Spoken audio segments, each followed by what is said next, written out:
Келесі 746 есептің біріншісін шығарайық.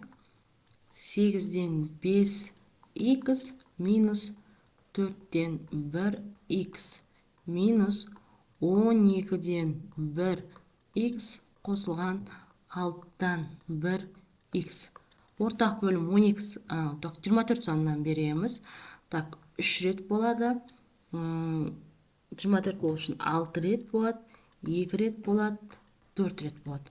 Бөлшектің бөлімде 24, алымда 15х азатылған 6х минус 2х қосылған 4х. Тең. Так, азайтатын болсақ 9, 9-дан 7 қосатын болсақ 11х болады. Бөлшектің бөлімде 24 болады екен. Келесі екіншісін шығарайық. Так, 7-ден 5y қосылған 4-ден 1y қосылған 14-ден 3y қосылған 1/4-ден 3. Ортақ бөлім берейік. Так, 28 санынан 4 болады, 7 болады, 28 болу үшін 2 болады. Сонда бөлшектің бөлімінде 28, 20y қосылған 7y қосылған 6y. Қосу 1/4-ден 3 тен. Бөлшектің бөлімінде 28 болады. Так, 27 оған қосатын болсақ 33y. Қосылған 1/4-ден 3. Так, араластан айналдыратын болсақ 1 рет бар. Бөлшектің бөлімінде 28, қалдығы 5-ке тең. Яғни y болады. Қосылған 1/4-ден 3. Келесі үшіншісін шығарайық. 3/5-ден 3х қосылған 4/21-ден 10 қосылған 1/2-ден 1х қосылған 2/3-ден 1. Оқушылар, х барларға 1 ортақ бөлім, қарапайым сандарға 1 ортақ бөлім береміз. Ортақ бөлім бізде 10 санынан болады. 2, 5 болады.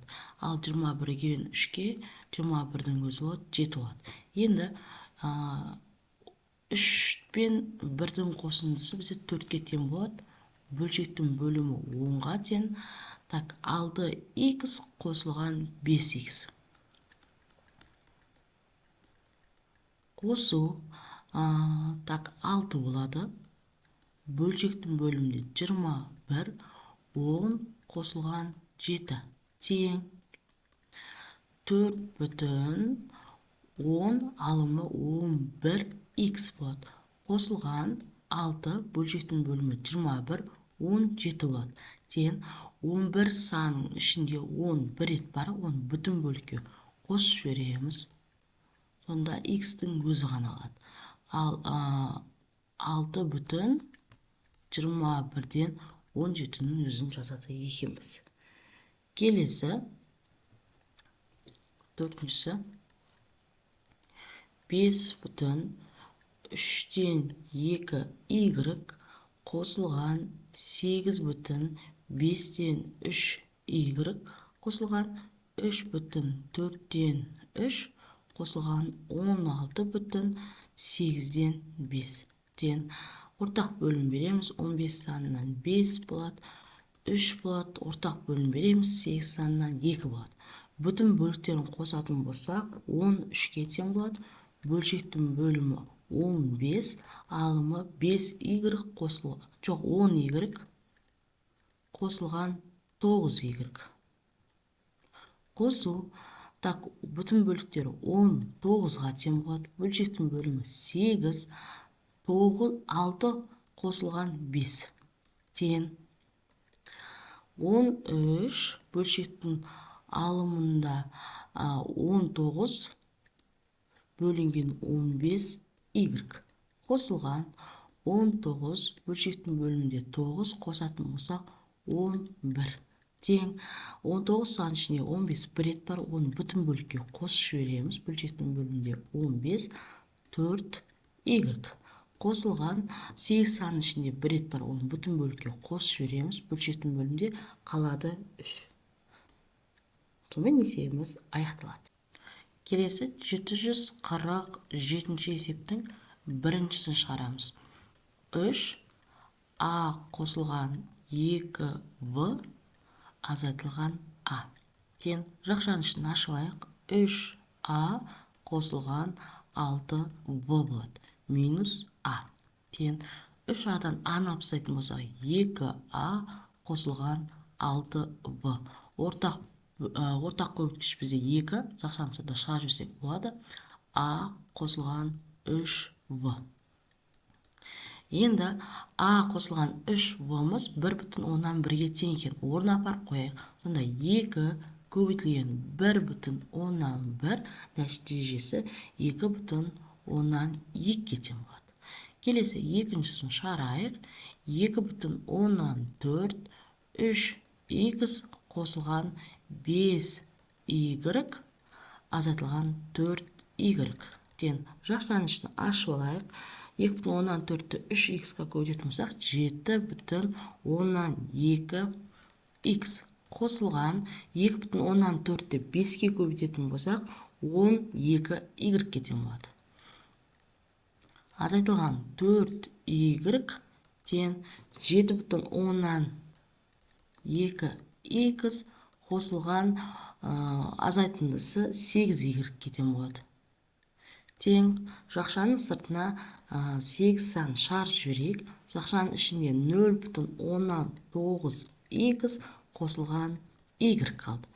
Тең деп жалғастырмайық. Енді бірден орнына қойсақ болады. 0,9x қосылған y нәтижесі бізде 2-ге тең екен. Соңында 8-ді көбейтеміз 2-ге, тең болады 16-ға. Келесі үшіншісін шығарайық. 8 0,5a қосылған 3v қосылған 8a. Тең жақшаның ішін ашып көбейтеміз. 4a болады қосылған 24v қосылған 8a.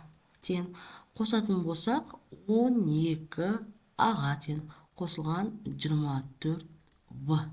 12 сан жақшаның сыртына шығарып жіберейік. Сонда а қосылған 2v болады.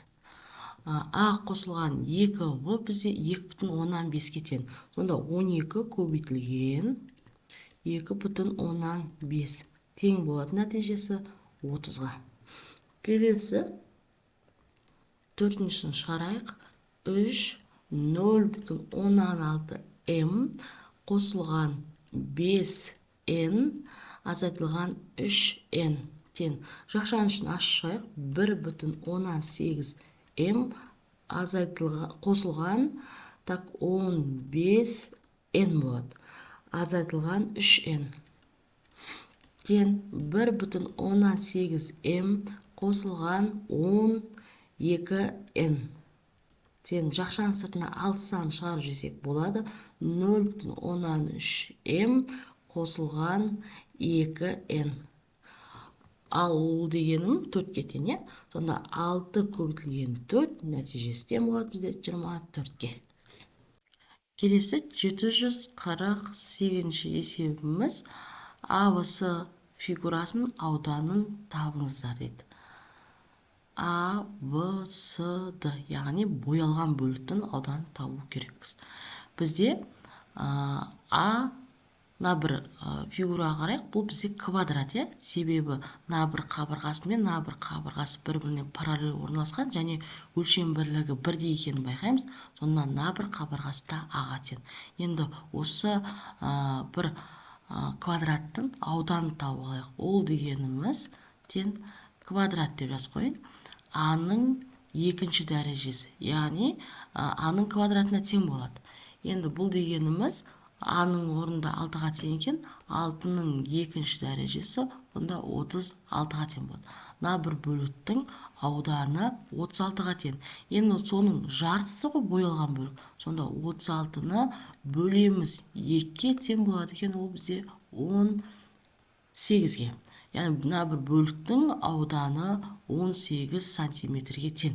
Енді дәл солай мына бір қабырғасы мен мына бір қабырға бір-біріне параллель орналасқан және өлшем бірлігі бірдей. Сондықтан да мына жеріміз в-ға тең болады. Сонда бізде мынандай тіктөртбұрыш пайда болды. Ал енді тіктөртбұрыштың ауданын табу дегеніміз, сен тіктөртбұрыш деп жазайын. Ол а мен в-ның көбейтіндісі. Ол деп отқанымыз а-мыз 6-ға тең, в-мыз 2-ге тең болады. Нәтижесі 12 сантиметрге тең болады. Енді мына бір боялған бөлігін табу үшін 12-ні бөлеміз 2-ге тең болады, ол 6-ға. Енді мына толыққанды боялған бөліктің ауданын тап деген, мына бір бөлігіміз 18 сантиметрге тең болды, ал мына бір бөлігіміз 6 сантиметрге тең болды. Екеуінің қосындысын алатын болсақ, 24 сантиметрге тең екен. Сонда А, В, С, Д фигурасының ауданы А, В, С, Д 24 сантиметрге тең екен. Келесі 749-ші есебіміз тікбұрышты параллелепипедтің бір төбесінен шығатын қырларының ұзындықтарының қосындысы 40 сантиметрге тең. Яғни бір төбесінен шығатын қырлары деп отқанымыз ені, ұзындығы, биіктігі. Сонда А қосылған В қосылған С тең болады бізде 40 сантиметрге. Оның биіктігі H сантиметр. Яғни биіктікті H деп белгілеген, оның ені одан 2 есе ұзын. Яғни В деп отқанымыз H көбейтілген 2-ке тең, қосылған 2H қосылған, ал С деп отқанымыз 5 есе ұзын. S дегеніміз 5H-қа тең, қосылған 5H тең бізде 40-қа. Енді осы жерден H тауып алайық. 8H тең 40-қа. H деп отқанымыз сонда 5-ке тең екен. Енді тікбұрышты параллелепипедтің көлемін табыңыздар дейді. Енді H-тың орнына барып V-ны тауып алайық. Ол дегеніміз сонда 5-ті көбейтеміз 2-ке тең болады 10-ға. Ал S-ны тауып алатын болса, 5-ті көбейтеміз 5-ке тең болады 25-ке. Енді тікбұрышты параллелепипедтің көлемін тап деген, V тең 5 көбейтілген 10 көбейтілген 25. Нәтижесі көбейтетін болсақ 50, 50-ді 25-ке көбейтетін болсақ 1250 сантиметрге тең болады екен.